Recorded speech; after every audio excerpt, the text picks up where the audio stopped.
Three best friends were just sitting on their own, and a weird person walked up to them asking to be their friends. And she saved them. Although they weren't trusting of her, she seemed weird, not wanting to take pictures. They even had to go to her house, finding a man in his 40s smiling at them. I'm thinking, what would have happened if they had entered that house or something? Hi, Bednighters. Welcome back to another night. Are you guys surprised seeing me alone? I know, yeah. When I don't have guests, this is what I'll be doing. Solo nights. Just me reading an original fictional story to you guys. I'll be reading this one called A Joy So Weird, and it's written by Chukwudima Obi. All original stories will be written by someone on my team. So are you guys ready?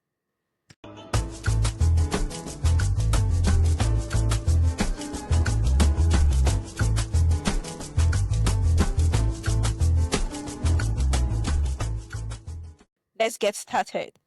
A Joy So Weird is the title of the story. This is the story of a teenage girl in Lagos, Nigeria. Her name Joy. She came into the lives of three best high school friends and changed them forever. Daniel, Rose, and Sandra, they were seated at their favorite spot at the school cafeteria, having their lunch when a slim and beautiful fair-skinned girl walked up to them with a tray of mouth-watering dishes in her hand and offered to sit with them. It was unusual. Students in Mayfield High School, that's secondary school, they have this character of building circles with trust and connections. If at all a new student came into the school, he or she would be studied by students to ascertain their character before offering to be friends or extend an invitation into a group. But here was Joy, standing proudly in front of this group of friends, like she knew them from somewhere. Hello, Daniel, Rose, and Sandra. My name is Joy, and I would be pleased if you let me eat with you today. Those were her exact words. Daniel was most baffled. He was already dealing with being an only boy in the group. In his thoughts, adding any member at all to the group should be another boy, yeah? Rose was rather impressed at Joy's frankness. There hasn't been any new girl who pulled a stunt like this since they could remember. How do you know our names? Asked Sandra. Aren't you the new girl that was introduced just today? Joy didn't flinch at their intimidating gazes and questions. She told them that she picked their names from class and wanted to be their friend. Even when Sandra told her to go sit somewhere else, she didn't back out. It was when people began to look at them. Rose told Joy to sit for the day. Embarrassment was highly avoided, lest you appeared on school social media the next day. Soon, the relationship between Joy and her new friends grew. They ate together every day at the cafeteria, met in classes and libraries. But do you know what? Joy never went home with them. Daniel and Rose, they took the school bus home, while Sandra got picked up by her mom. Joy rather appeared mysterious, talked less, and often showed up when Daniel, Rose, and Sandra were together. Even when they accidentally met, she didn't take pictures and had no phone as well. Though she gave them her house address, they still vowed to investigate her whenever they got the chance. Daniel was the only child of his parents. He was born with a heart condition. Even as a teen, he went for constant blood pressure checkups, had a heart rate monitoring wristwatch, and was excluded from all activities that could spike his heart rate, especially his favorite game, basketball. Sandra, on the other hand, was born into a very rich family. Her parents were both connected to politicians, the political government, Nigerian government, though not so popular, but they acquired their massive wealth from their own deals with the government. Sandra lacked nothing, but she hated the fact that they lived in constant fear and protection from enemies they didn't know about. Rose, on the other hand, had a little sister called Margaret, but that did not stop her from being who she wanted to be. She was a free bird, a definition of a spoiled brat. She went away from home anytime she wanted, slept with strangers, and lived in the moment. But all that seemed to pause when she met the love of her life, a senior in high school called Marcus. Marcus was a football genius, the best player in school. He was so good that if he wasn't there, the game wouldn't start. Every girl in school wanted him, but he chose to be with Rose. At least that was what he said to her. One day, the three friends, that's Sandra, Rose, and Daniel, they decided to pay a visit to Joy, the mysterious, weird Joy, without her knowledge. It was a Saturday, a day which its night would be holding one of the biggest events in their school, the Players' Game. It was an event hosted by students outside the school premises where they play all kinds of silly games, host drinks competition, and go as far as having sex games. It was the biggest, yet the most secretive event. No parents knew about it.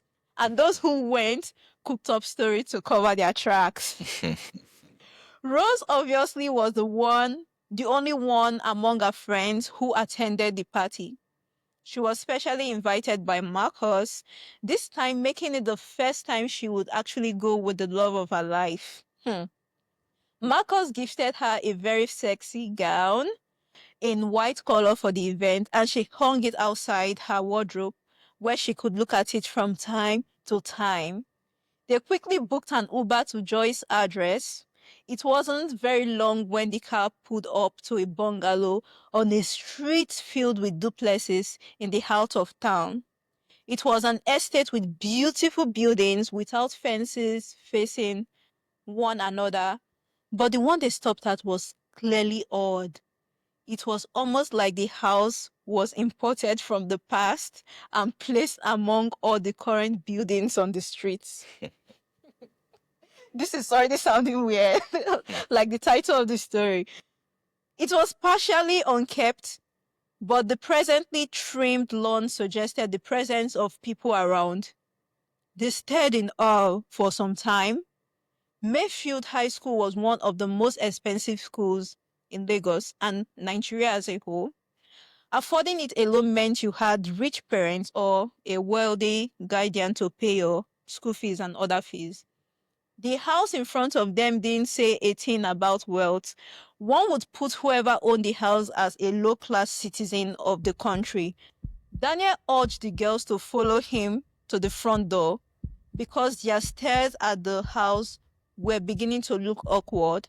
That moment, the door flew open and a man in his late 40s came out of the house.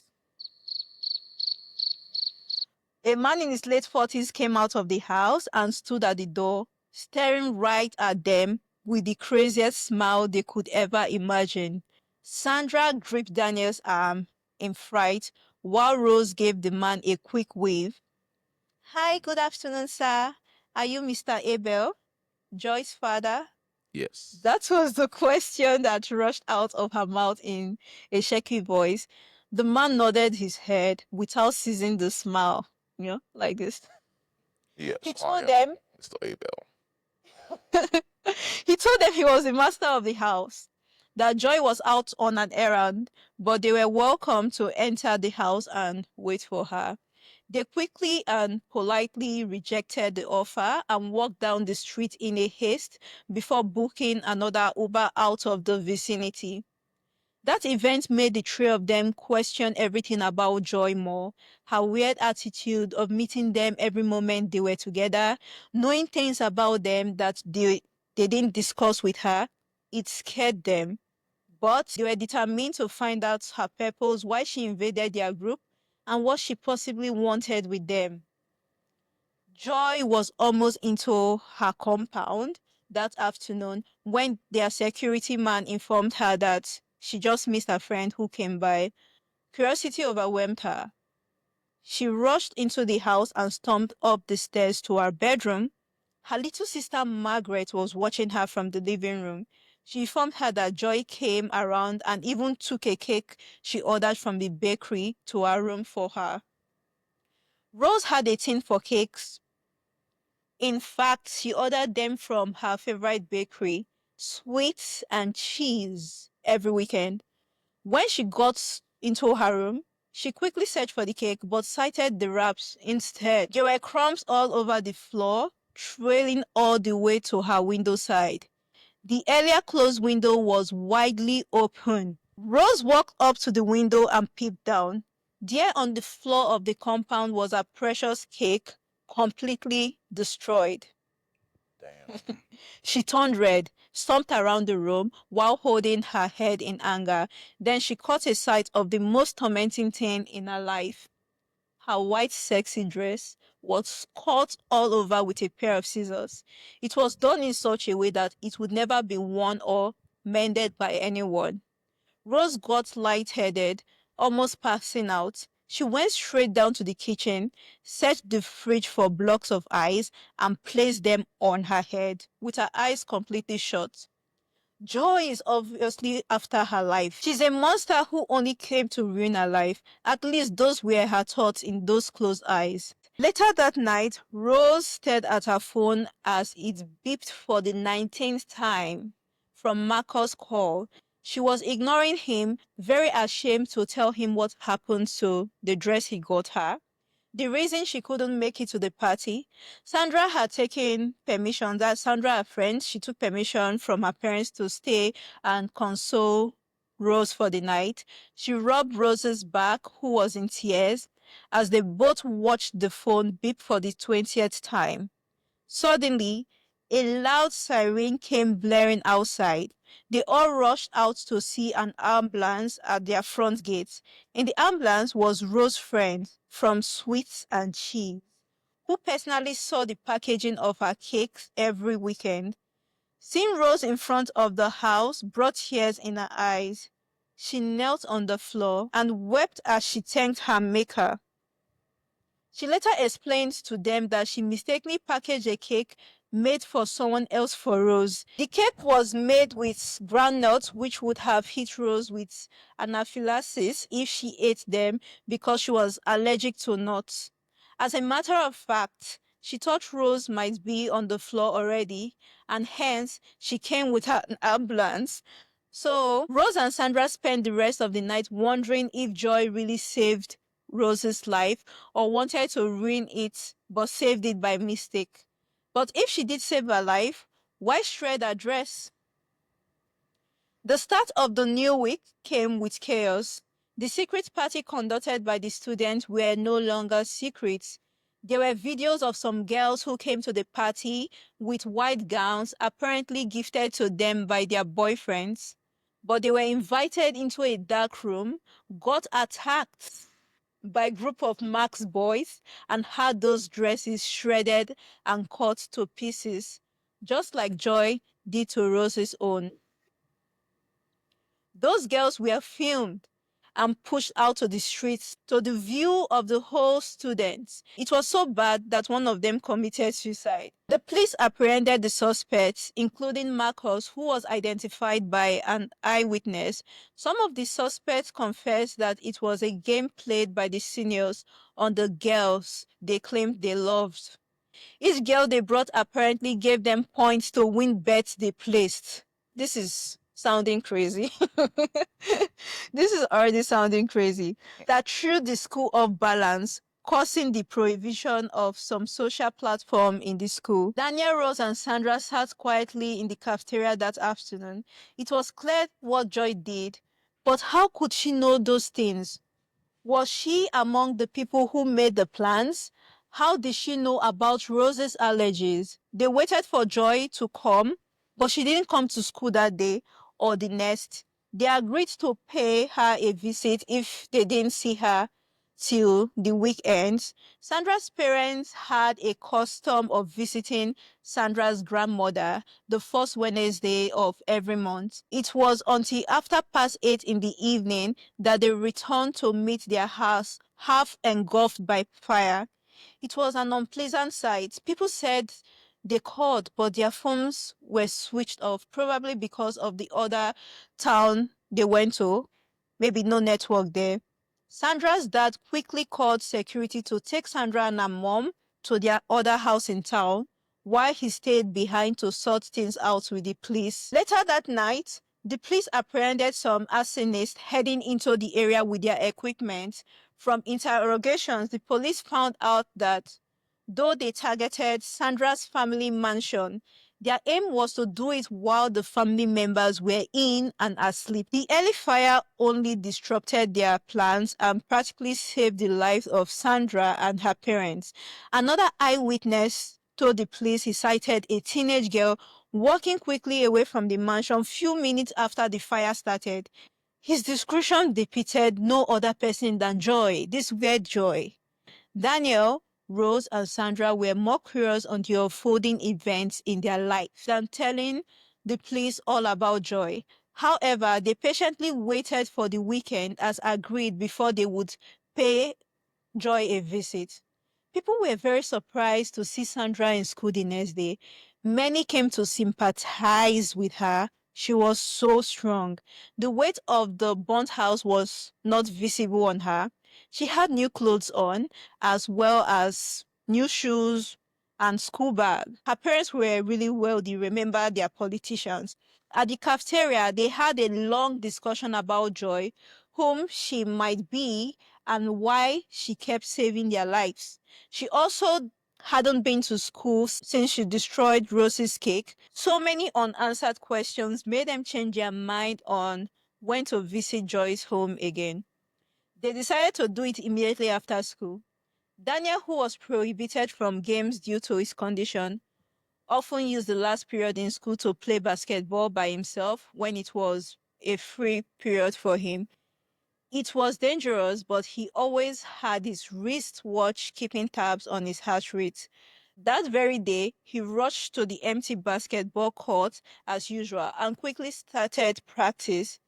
He wanted to be fast because him and his friends, him and the girls, they were going to pay Joy a visit immediately after school. As he practiced, his mind traveled everywhere. He thought about Joy being some kind of ghost or guardian angel. He wasn't settled in his mind, as well his breath. Suddenly, his vision blurred. His wristwatch was going crazy, and he didn't even notice as he tried to click an emergency button on the watch. His hands became heavy, his feet gave away, and he collapsed on the floor. The basketball court was located at an isolated area of the school to contain noise from players when the game was on. Towards the end of the school session, it was usually deserted, and that's why Daniel used that opportunity to play against the doctor's orders.